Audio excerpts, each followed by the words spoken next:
Hello and welcome to DFS Coach Talk.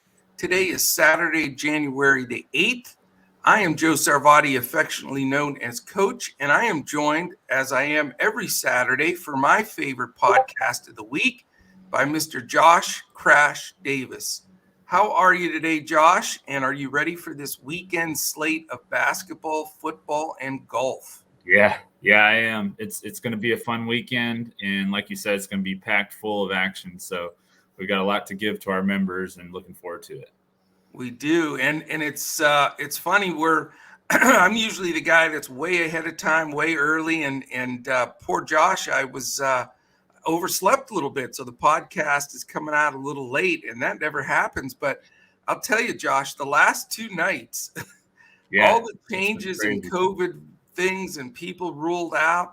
I've never had to shuffle that many lineups. It's crazy. Yeah, it's been absolutely wild. Just every night, right at lock too. It's never, 10, 15 minutes beforehand. It's always right at the last second. Yeah, but I'll tell you, we're surviving it. Not only surviving it, but we're making some money. So last night was really hectic at times. And like I said, I'm usually an iron horse. I hardly ever sleep. I can get right through everything. But it was mid-third quarter, that Lakers game, and bang, I was out. Next thing I know, I'm getting a text from you. It's time to do the podcast. Like, what happened? But, LeBron and Monk gutted it out for us, had great games. Elijah Hughes, our secret weapon we snuck in there about 8 minutes before lock. So it was a good night. Anytime you could profit in this, when it's all crazy like this, it's a good thing. For sure. So today we only have a 5-game slate, main slate that is, which is good, manageable. And stick around in the podcast here, because at the end we're going to do our regular Saturday FanDuel GPP. 2 brains are better than one, so we'll build that one together. And then we'll have a modest 5-gamer. And then tomorrow is an 8-game main slate that starts at 6 p.m. So I'll be handling that one as Crash and the team tackle football, the final regular season week of the NFL. So also that you have plenty of time. If you become a member, we have posted our lineups for the Century of Champions golf tournament, which plays in Hawaii. That's later this afternoon. It kicks off, so you have plenty of time to get involved there. It's a beautiful tournament. And if you want to jump in, it's dfscoachtalk.com. Just go to our website. There are multiple different options. If you want to take advantage of the 3 days for $10, can't beat it. Dip your toe in the water. You get all of our NBA, PGA, and NFL action today, tomorrow, and Monday. So this is a great time to jump in. We would love to have you. If you're watching this on YouTube, please give us a quick thumbs up. Hit the subscribe button. Give us a little comment. That combination of 3 things moves us up the algorithm on YouTube. And while you're at it, hit the little alarm in the upper corner. That will give you an alert every time one of our podcast posts, of which we're doing in front of the paywall 7 days a week in NBA, 3 NFL, and 1 PGA. So join us, join the family. We are on a roll. We've been hot since the Christmas time, and we're planning on getting even hotter. So anything else from your side? Any quick comments of football coming up this weekend? Give some of our football people. Yeah, we've got football starting today. So we've got the 2 games today with the Chiefs and the Broncos, and then the Cowboys and the Eagles. So we're kicking off football early this week.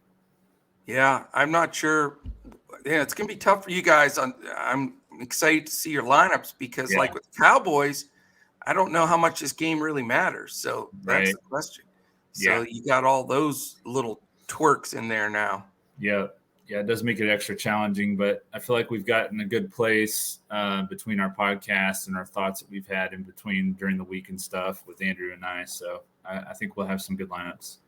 I know you will. You guys are fantastic. All right, let's get this sucker started. Again, it's just a 5-game slate, which is very doable in this day and age. It's actually we can accept it. There is an earlier game, 3:30, Grizzlies, Clippers. We'll be chatting about that in Discord. But the slate starts appropriately, Josh, with the Milwaukee Bucks. There you go, man. You've got the first game, 7 p.m. It is the Milwaukee Bucks at the Charlotte Hornets, and a rip-roaring number here, 234.5, which I don't know if we've seen that this year. Maybe early, but not in a long time. Mm-hmm. Yeah, these two teams, they can score, that's for sure. And Charlotte's, believe it or not, a 1-point favorite. So that Vegas line is stunning. Yeah. You've got a 116.75 implied for Milwaukee, 117.75 for the Charlotte Hornets. And the Milwaukee Bucks are on the second night of a back-to-back. I'm sure that is part of the reason why Charlotte has favoritism in this game. And then coming into this game, Josh, Milwaukee's 26-15. Charlotte is 20-19. As far as designations, the big one, and hopefully you can shed some light there, we have a questionable tag on Giannis. So obviously everything hinges on that. The Bucks that we know are already out are Allen, Connaughton, DiVincenzo, Hill, Holiday, and Lopez. For the Charlotte Hornets, almost nothing. Carey is out, and that is it. So I'm sure that's carrying some weight in this matchup as well. As far as pace goes, part of the reason why this number is so high, you've got Milwaukee 14th, and Charlotte is the number one pace team in the entire league now. So they're playing very fast. And then defensively, Milwaukee's 12th, which is respectable. Yeah. Charlotte 28th. So there we go, man. Give us some insight on these Milwaukee Bucks today. Yeah, you said the total was what, 232? Is that right? It's up to 234.5. 234.5. Okay. Yep. The last time they played, it was December 1st. They scored 252. It was 127 to 125. Yikes. My Bucks won by 2 points. It was a very close game. Yeah. But in that game, LaMelo Ball was awesome. He had one of his best games of the year. He had 36 points, 5 rebounds, and 9 assists, just 1 assist shy of a triple-double there. Or almost, never mind. But he did have 64.3 DraftKings points. So a strong option on FanDuel at 8,600. He's a little bit more. He's 9,500 on DraftKings. So I do like him on FanDuel, though. And also Kelly Oubre is 5,800 on DraftKings. He had a solid game that game. He had 25 points in 30 minutes. Had a nice game last game out against Detroit with 32 points and 6 rebounds for 46 DraftKings points. And the Bucks have allowed the 9th most fantasy points to small forwards. So I do like Oubre and Ball on Charlotte's side. For Milwaukee, of course, if Giannis is in, you got to consider him. He had almost a triple-double. He was 1 assist shy last time against Charlotte with 69.5 DraftKings points. And, so he's obviously a top pay-up option on the slate. He's 11-6 on DraftKings, so he is expensive. And then Bobby Portis with Cousins out, he's going to be getting all those minutes at the center position until Lopez comes back, other than the few minutes that Sandro gets. So Charlotte's allowed the most fantasy points to centers, so I think that he's going to be a good option. He's only 5,500 over on FanDuel, 65 on DraftKings, so still a decent price. He's come down a little bit from where he was for sure. So, and then you have, if Connaughton, DiVincenzo, and Grayson Allen are all out again, you have Wesley Matthews. He's only 3,400 on DraftKings. He could probably start again tonight, so I would look at him as a value play. Yeah, it's interesting, and with Drew Holiday out, that does really stir the pot. They're so short in the backcourt; it's amazing. Right. Do you think, as a Bucks guy, do you think Javonte Smart becomes a value play? I'm not too high on him. No.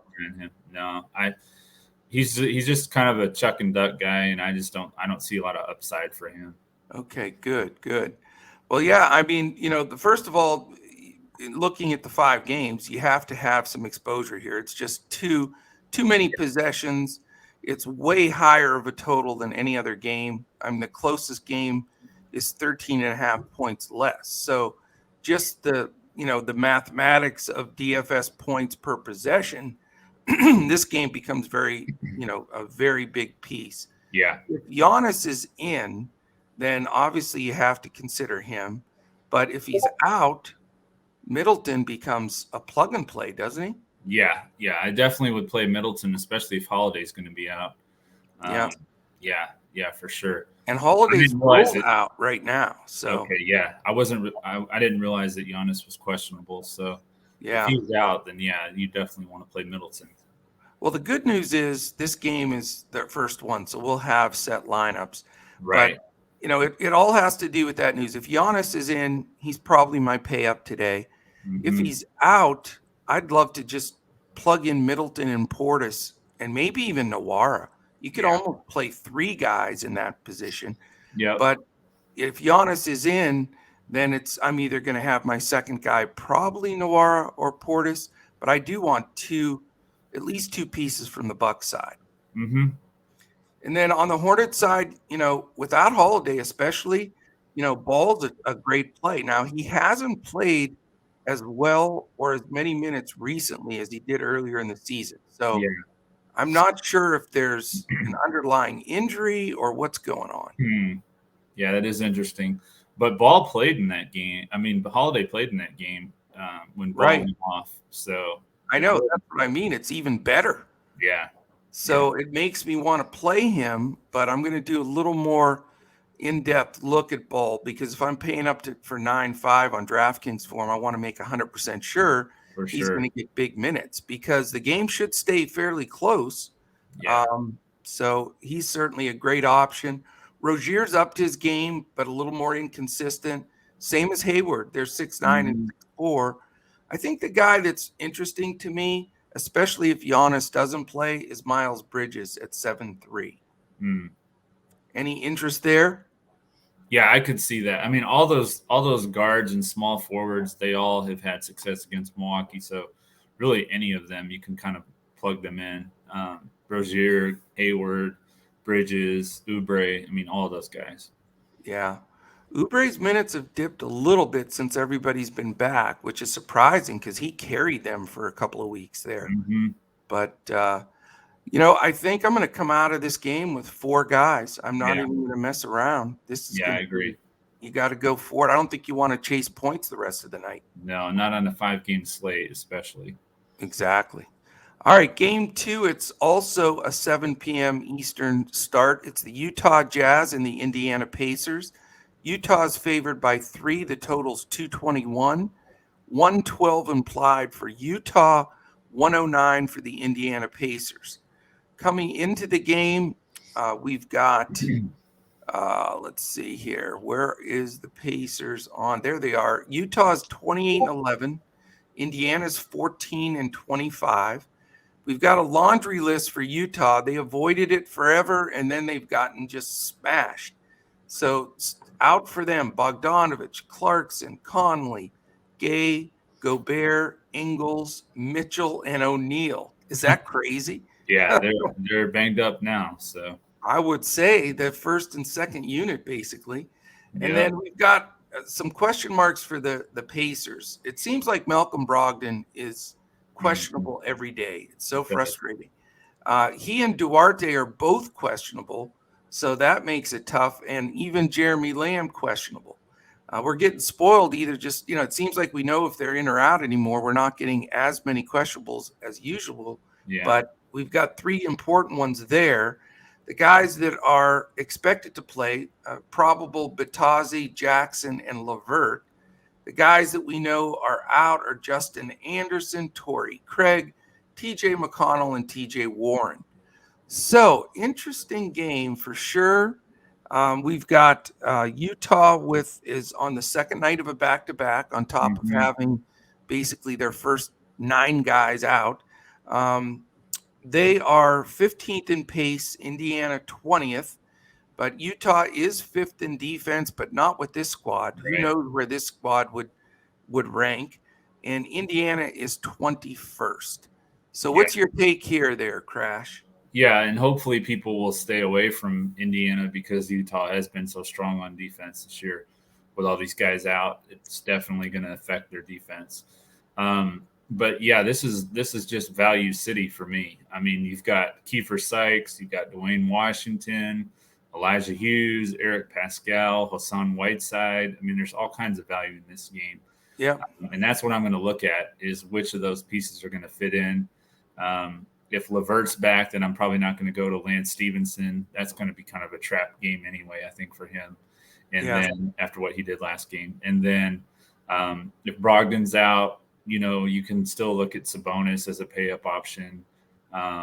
Utah's not going to really have much to slow him down. So, yeah, the key factor here is, is the game going to stay close enough? It said the pace. I mean, you got Utah favored by 3 is what I have in here, but that doesn't make sense to me. I think those lines are going to all change as the day goes on. Yeah. What do you think? Because I didn't get to see the game. What do you think about Elijah Hughes? Do you think I like him? I mean, I had him in, I think we gave out 5 lineups and then the clipboard. I had him in 4. I think he's a real player, and he proved it last night. I don't think he's a trap chase guy. Mm-hmm. I agree with you that the whisperer there is definitely the trap guy for the Pacers. Yeah. I think that I don't think he'll repeat that. I mean, he went absolutely crazy at the beginning of that game. Yeah. But I think Elijah Hughes is going to be, fairly close to a lock for me today. Mm-hmm. I mean, it's 3,000, so it's not like you're taking a risk. Yeah, I mean, you can't beat it. He's going to get the shots up, and he's got some skill. And, with the Indiana, we don't know how many of those guys are going to be in or out as far as the questionable guys. So, but there's, like you say, you can just make your value right here if you just go with 2 of the Jazz. I mean, Whiteside, Pascal, Hughes, Forrest, and Butler all are playable. They're all going to get big minutes. And having 2 of them, I think, is a smart move. And starting number 1 being Hughes. That's what I think. Yeah, no, I agree. And what about on the Indiana side? Do you like Washington and Sykes and those kind of guys, or? It just depends. I'm not a Washington guy. I like Sykes a little bit better. But if Brogdon and or Duarte are in, then they're shuffled to the side. Right. I think you can get away with some Justin Holiday. I know he's, stabbed us in the back a few times, but he's the kind of guy against basically a G League team that can, make a lot of shots. And then if this game does stay close like Vegas thinks, I think it may be necessary to buy up for either Sabonis or Turner. I would look at Sabonis as a very capable pay up in this slate for sure. Yeah, especially if Giannis is out, we can definitely pay up to Sabonis. Yeah, and that's right. That power forward spot that would make a lot more sense. So, All right, let's move on to game 3. It is. Let's go back to the correct board here. It is the New York. No, it's not. It's the Orlando Magic and Detroit Pistons. Yeah. Detroit minus 2.5, 213 total, 105.25 for Orlando, 107.75 for the Detroit Pistons. Orlando 7-32, Detroit 7-30. So very good race here, the higher draft pick. We know the situation with Detroit. They've got 4 guys out: Grant, Jackson, Livers, and Olynyk. So they have that same rotation that they've been playing with for a while here. Orlando, on the other hand, just an absolute mess, as they have been. You've got Wendell Carter Jr. probable, but then you have Cole Anthony and Franz Wagner questionable. Huge pieces there. Yeah. The guys that are out already for Orlando: MCW, Fultz, Isaac, Lopez, Moore, and Suggs. So what a mixture here. And I don't know, at that 213 number and all the unknown with Orlando, how much I'm going to focus on this game, at least initially. Yeah, I'm right there with you. There's just a couple plays here that I do like, though. If Giannis does play, you could look at Sadiq Bey at 7,900 on both sites. He's kind of had 2 down games the last 2 games against Memphis and Charlotte, but Orlando's allowed the 3rd most fantasy points to small forwards and the most to power forwards. So depending on what position you consider him, he's definitely in play there. And then Trey Lyles has been solid coming off the bench for Detroit. So he's 4,900 on DraftKings. And he's still been getting more production than Isaiah Stewart, even though Isaiah Stewart has been starting now. So I do like those on the Detroit side. And then on Orlando, you got Terrence Ross. He's been playing pretty well. He scored 30-plus DraftKings points in 4 of his last 5 games. Detroit's allowed the 9th most fantasy points to shooting guards and the most to small forwards. So he's 4,800 on DraftKings, so I like him. And then Cole Anthony, if he plays, he's been solid. 45 and 49 DraftKings points in his last 2 games. He is 8,100, so he's a little bit more pricey. But Detroit's allowed the 5th most fantasy points to point guard, so I do like Anthony as well. Yeah, and the tricky part and the reason why we have, I think, these guys as on the questionable stages, it is the first night of a back-to-back for Orlando. Mm-hmm. So they're probably making the choice with some of these guys. Do they want to play them tonight or do they want to play them tomorrow? Yeah. I'm not sure how motivated they are to win this game, to be honest, because they are fighting. Again, there's a long, long ways to go, but they are fighting for, a higher draft pick. But again, with the ping pong balls, you never know. Mm-hmm. So you just got to play it out. But, the tough part for me on this one is, you've got great pace. Orlando's 11th and Detroit's 5th.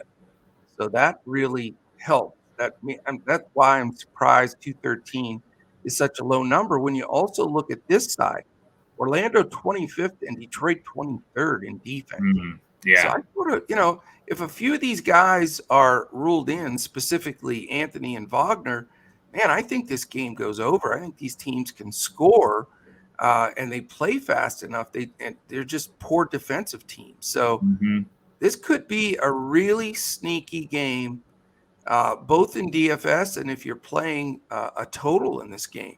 I mean, Anthony has been great. I've been on him since day one. Yeah. Wagner, again, solid, and especially against teams against Detroit, they just don't defend, like you said, small forwards well at all. So, Anthony, Wagner, and Carter, very interesting. If some of those guys sit, all of a sudden you've got Terrence Ross and Chuma Okeke as really Mm-hmm. good options. Now, Okeke, when he's had to step up and be the go-to guy, he's gotten it done. So Yeah. he's a great option as well. And same thing with RJ Hampton. His minutes are always a little wonky, so maybe more of a GPP play, but he's within question. So I like that side a bit. And then on the Detroit side, I'd have to look here, but Sadiq Bey may have put up a goose egg in points in the last game. I'm not sure. Maybe he had 1 or 2, but I don't know where that game came from because he's been fantastic. Yeah. So really the duo of Cunningham, Diallo, and Bey, I mentioned it on the podcast 2 days ago. Now you've all of a sudden got 3 guys that are consistently, have the potential to really get a good number. Mm-hmm. The problem is the prices for these Detroit guys. Cunningham 8.3, Diallo 7.6, and Bey 7.9. Yeah. So the days of getting cheap Pistons to smash it for you are somewhat over. So that makes it tougher. I'm not going to go with – I know Lyles has been decent, but Stewart's just barely been back, and now he's starting, and Stewart and Lyles seem to be in a timeshare, so I'm going to run from that. Okay. We'll say Killian Hayes is improving for 3-4. He seems to be getting a little bit better, but more of a GPP. So I'm going to watch the news here. I certainly could have some exposure. I think this game could end up being a little bit better of a DFS game. Yeah. All right, man, game 4 of 5, and this one is a pretty low one, that's for sure. We have the New York Knicks at the Boston Celtics. Boston favored by 7, 208.5. So you go from the first game being 234.5 to this 208.5. Mm-hmm. Yeah. And 100.75 implied for the Knicks, 107.75 for the Boston Celtics. Knicks come into this game 19-20, Boston 18-21. So 2 teams scratching like crazy to get to 500. As far as designations, Fournier is listed as questionable. I think Mhm. he has to ice his arm for his 41 points. Yeah. I think he'd have to be dead to not play in this game, is basically Mhm. what it comes down to. He's had 3 good games where he scored a ton of points all season long. Do you know who the opponent was in those 3 games? The Boston Celtics. There you go. So will it be 4 or will he sit out? That is the question. I'm not going there. I'll tell you right now, I do not care that he broke the slate the other day. I'm not going there if he plays. I hope he does. Archidiakono, who's back in the NBA, he's probable for the Knicks. Along with Fournier, Noel is also questionable. And then we know the old school guards, Rose and Walker, are both out. For Boston, Pritchard and Thomas are out. Other than that, Boston is healthy. Mhm. So I'll give you the lay of the land on this one, then you can tell us what you think. Lousy pace, Knicks 25th, Boston 19th. Decent defense with the Knicks 16th, top 10 defense for Boston at 8th. So is this the game you're going to fade the most? Potentially. I think that, as you mentioned, a lot of people are going to go back to Fournier. I do think in cash, I'm probably going to use him just as a blocker. But for my GPP, no, or our GPP, I'm not going to go there. Even though 4,900 on DraftKings, it's a pretty solid price. But what I'm looking at as a pivot to him is RJ Barrett. He struggled a little bit in that game on Thursday. We struggled quite a bit. He was 4 of 15, but he did hit that crazy game winner, and he's going to have a little bit of confidence and momentum going into this game. And it's just a nice spot for him to bounce back. And if you look at his game log recently, he's had like a 20-something point fantasy night and then a 40-something the next night. So I think that he could bounce back and have a decent game here as a strong pivot. At 5,800 on FanDuel, Fournier is 56, so it makes a lot of sense as a GPP pivot there. And then Jason Tatum, he's a strong option as a pay-up option. He had 36, 6, and 9 for 65 DraftKings points on Thursday. He's averaged 52.1 DraftKings points against the Knicks this season, so he's a solid play. And then Robert Williams is a little bit trappy to me because the way that he got there for his 40-point night was he had 7 blocks and 2 steals. So I don't know how often he's going to get 7 blocks. So no. And then Horford's back, so they've got that timeshare there too as well. So this is easy for me. The other day I faded this game, and I'm fading this game again. I just don't like it. I know it's only a 5-game slate, but Boston's got all their guns back, and that 52.1 that Tatum's averaging against the Knicks, that doesn't even get him to value to 5x. True. So, as much as I think he's the best play in this game, I just don't want to spend up to the 10-4 on DraftKings for him. Yeah. And it just, I just don't feel good about this game. The possessions, the pace, just the flow. The defensive schemes are good. And I'm not even going to waste time. I'm probably going to be a full pass here. I mean, you could definitely see the Knicks getting blown out because they almost got blown out in the last game. It's just that they made that comeback, but away from the Garden, they're not going to have that momentum. So I think Boston wins by double digits myself, to be honest with you. All right. You ready for game 5? Yep. It's a 9:00 game, so it starts an hour and a half after that Knicks Celtics tilt. It's the Miami Heat Phoenix Suns. Phoenix favored by 9, 217 total, 104 for the Heat, 113 for the Phoenix Suns. Miami comes in 24-15, Phoenix 30-8. So they are getting it done. As far as designations, the most important one, Jimmy Buckets Butler, is questionable. We know that Dedmon is more than likely back. He's probable, so he could take some minutes from Yurtseven. Then we've got a slew of Heat out. Adebayo, Chalmers, Garrett, Haslam, Holman. Who the heck is Holman? More. Paula, Oladipo, Stauskas. He didn't even get a dip in the NBA. He's already on. And Vincent. They're all out. It's getting bad when the 10 days and the emergency guys, they're all out. So Yeah. insane. For Phoenix, Kaminsky, Nader, Saric, and Shamet. So those guys remain out. Not much change. You got the main Phoenix dudes are playing. Pace of play crash. You've got 24th Miami. Phoenix somehow is the second fastest team in the league, which is amazing because they're the second best defensive team in the league. And you do not see that mix in the NBA anymore where you've got a fast team and a shutdown team. But that's how good the Suns are. And as far as defense, Miami, no chop liver at 9th.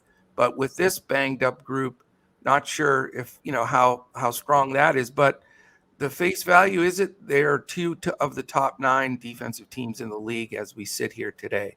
So what do you think about this game? How do you have some targets that you're looking at? Yeah, we played Devin Booker on Thursday, and he let us down. And I kind of want to go back to him here, especially if Jimmy Butler's out. They've allowed the 8th most fantasy points to shooting guards, and I just think that this is a nice spot for Booker to bounce back. Yeah. And then on the rest of the Suns, Jalen Smith, I don't want to go to him because Ayton and McGee are going to be back, so I'm not going to go to Jalen Smith. PJ Tucker is a value play. You could look at that at 4,000. Oh, not my favorite play, but it's only 4,000. So I was looking at that, and then you're saving. He's 6,600. I mean, he scored 30 plus DraftKings points in the last 6 games and 40 in 2 of his last 3. So it's hard for me to go away from him. Yeah, he's a solid player. I just think that even if Dedmon is back, he's still going to get the most minutes. So I do like your saving. Yeah, I mean, he's been so impressive, and it just goes to show you how well the Heat organization is run. They always draft these guys that no one's ever heard of, and look how good he is. He's a rookie, and he's really playing some good ball. To comment on your PJ Tucker 4K, I don't think I'd take him if he was $400.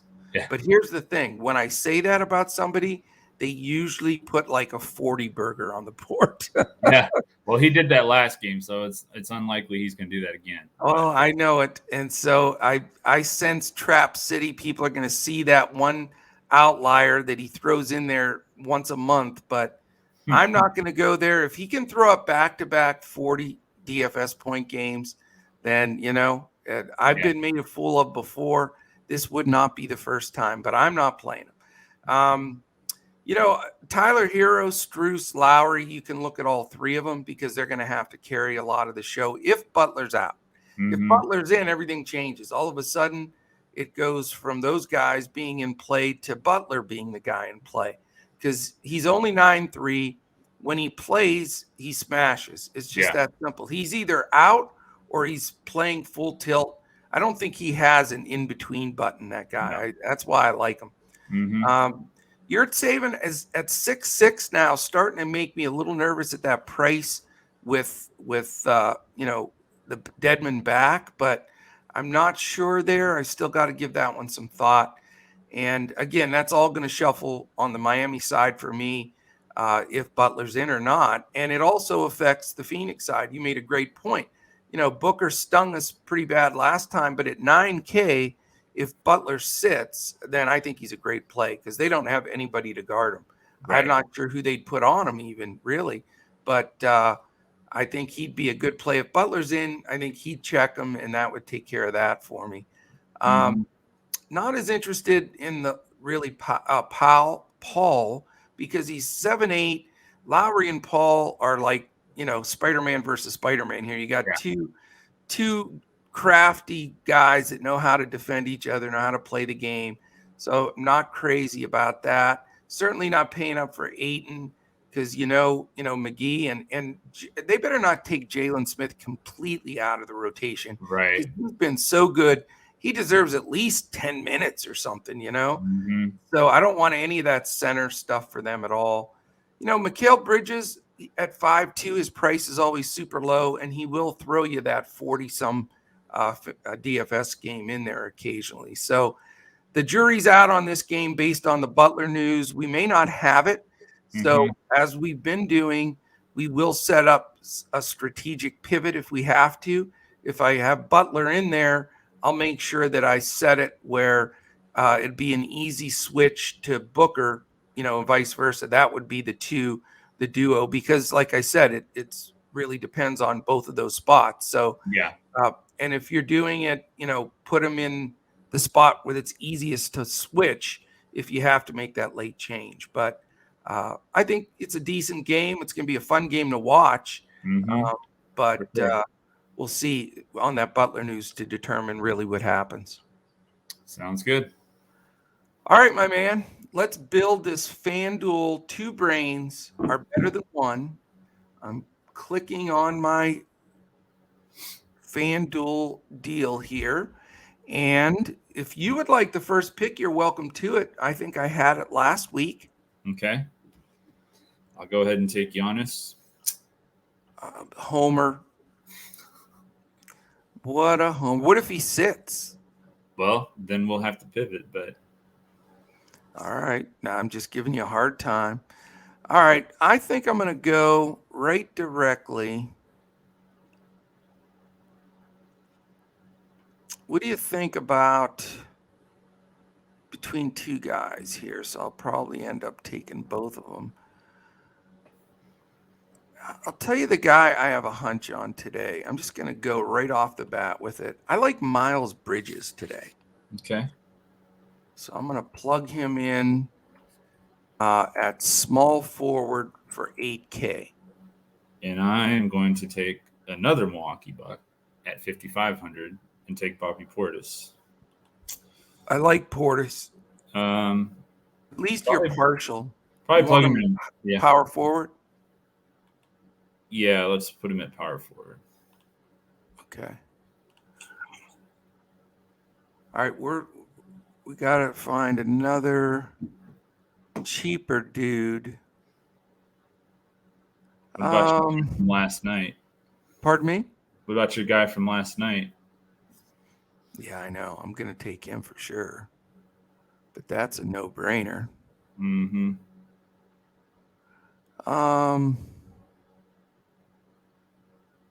I don't know. I can't decide on center.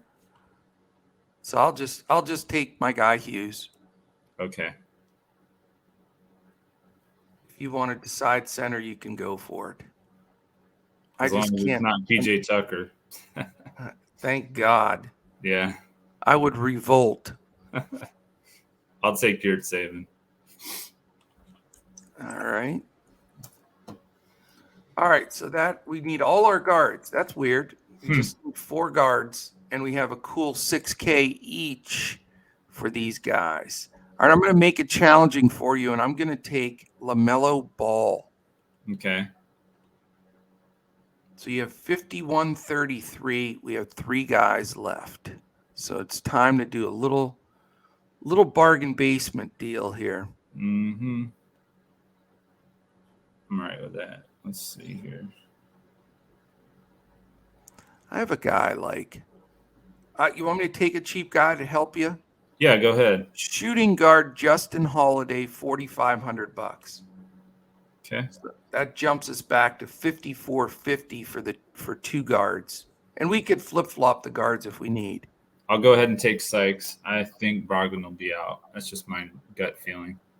Wanda Sykes, the comedian. That's the joke I've been trying to tell all week. Nobody likes. Nobody understands who that is, I guess. No, nobody. I think our audience is too young. They don't know the comedian Wanda Sykes, but Google her because she's really funny. I know who she is. All right. It was like crickets when I put that in there a couple of times. Mm-hmm. Now it gets a little squirrely. $5,100. Let me see at point guard and shooting guard if somebody jumps out at one of the spots. Oh man, I'm not digging this too much. Let me see if I can do something here. I mean, I don't. Let me go ahead and put Pascal at center and see what that does for you. Okay. Let's try that and see if it wakes up one of these guards. That gives us a big 76 bananas. Well, I know where you're going to go. I don't know if he's going to play, though. Yeah. Let's just do it. Cole Anthony, 74. Is that where you thought I'd go? Yep. And here's the thing, though. If he doesn't play, then we'll make that change.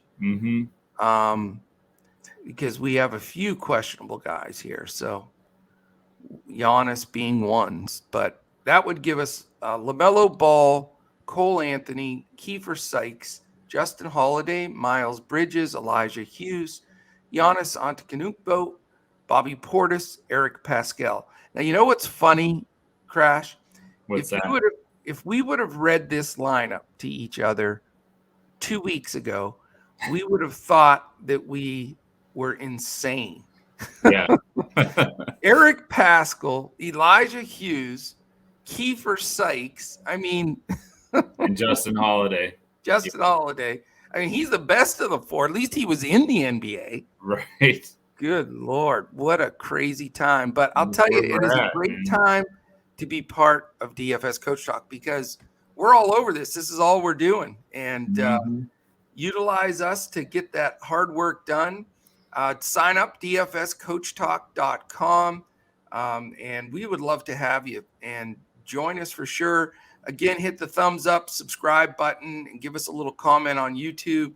And let's have a really big weekend.